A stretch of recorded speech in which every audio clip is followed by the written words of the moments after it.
La montre cadenas de Van Cleef & Arpels est née en 1935. Elle est née dans la mouvance de l'art déco très avant-gardiste.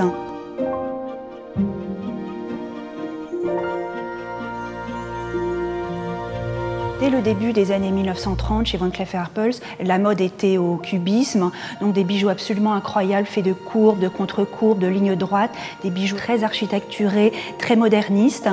Et voilà, tout d'un coup, on voit surgir cette montre absolument incroyable. C'est vraiment la preuve de ce qu'est un grand joaillier, c'est vraiment l'audace.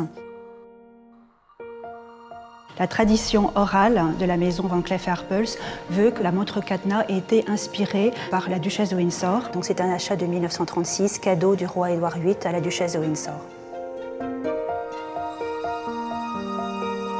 La montre cadenas est constituée d'une double chaîne serpent, donc une maille très souple, très légère, et le cadran a cette particularité d'être complètement incliné.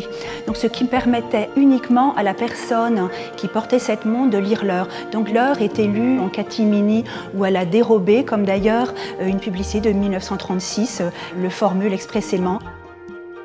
C'est la période de l'Art déco et les gens ont commencé voyager entre les deux continents. Les riches américains sont venus en France en paquebot. Ils sont allés chez Van Cleef pour acheter des bijoux et rentrer aux États-Unis avec le style français.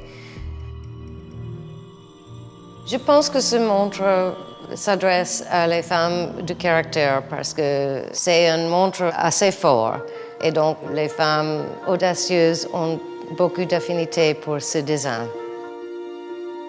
Cette montre est éternelle parce que justement un design complètement atypique, sobre à la fois, et je pense que c'est une montre qui passe les années, qui passe les décennies sans être démodée.